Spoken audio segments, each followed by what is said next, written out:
ഈശോമിശിഹായ്ക്ക് സ്തുതിയായിരിക്കട്ടെ. വിശുദ്ധ യൗസേ പിതാവിൻ്റെ ആത്മീയ ജീവിതത്തിലെ 7 സന്തോഷങ്ങളിൽ രണ്ടാമത്തെ സന്തോഷമായ ഈശോയുടെ തിരുപ്പിറവിയെക്കുറിച്ചാണ് നാം ഇന്ന് ചിന്തിക്കുന്നത്.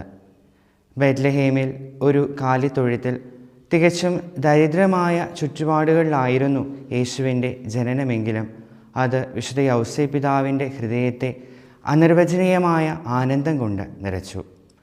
18-ാം നൂറ്റാണ്ടിൽ ഇറ്റലിയിൽ ജീവിച്ചിരുന്ന ഒരു മിസ്റ്റിക്കായ സിസ്റ്റർ മരിയ സിസിലിയ ബൈജിന് ഈശോ നൽകിയ സ്വകാര്യ വെളിപാടനുസരിച്ച് ആ ക്രിസ്മസ് രാത്രി മുഴുവൻ മുട്ടുമേൽ നിന്നുകൊണ്ട് ദിവ്യ പൈതലിനെ വിശുദ്ധ യൗസേ പിതാവ് ആരാധിച്ചുവെന്നാണ് പറയപ്പെടുന്നത്.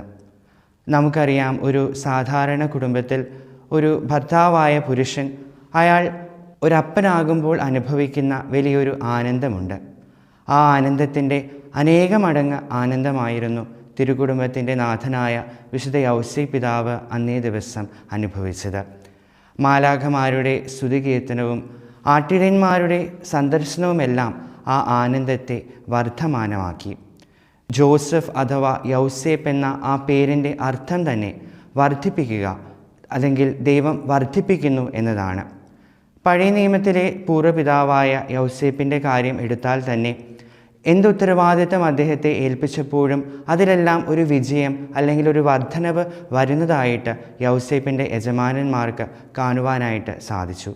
ഇതുപോലെ പുതിയ നിയമത്തിലെ നമ്മുടെ പിതാവായ വിശുദ്ധ യൗസേപ്പിന് നമ്മുടെ ജീവിതത്തെ നമ്മൾ സമർപ്പിക്കുമ്പോൾ നമ്മുടെ ജീവിതത്തിൻ്റെ എല്ലാ മേഖലകളിലും ഒരു ഐശ്വര്യവും വർധനവും കൊണ്ടുവരാനായിട്ട് വിശുദ്ധ യൗസേപ്പിന് സാധിക്കും. അത് നമ്മുടെ ആത്മീയ ജീവിതമാകട്ടെ, പഠനം അല്ലെങ്കിൽ തൊഴിൽ, അങ്ങനെ ജീവിതത്തിൻ്റെ എല്ലാ മേഖലകളിലും വിശുദ്ധ യൗസേ പിതാവ് കൊണ്ടുവരുന്ന ഐശ്വര്യവും വർധനവും സമാധാനവും സന്തോഷവുമെല്ലാം ഈ മാർച്ച് മാസത്തിൽ അനുഭവിക്കാൻ നമുക്ക് ഓരോരുത്തർക്കും സാധിക്കട്ടെ എന്ന പ്രാർത്ഥനയോടെ ഞാൻ എൻ്റെ എളിയ വാക്കുകൾ ദൈവസ്തുതിക്കായി സമർപ്പിക്കുകയാണ്. വിശുദ്ധ യൗസേ പിതാവ് നമുക്കെല്ലാവർക്കും വേണ്ടി മാധ്യസ്ഥം വഹിക്കട്ടെ.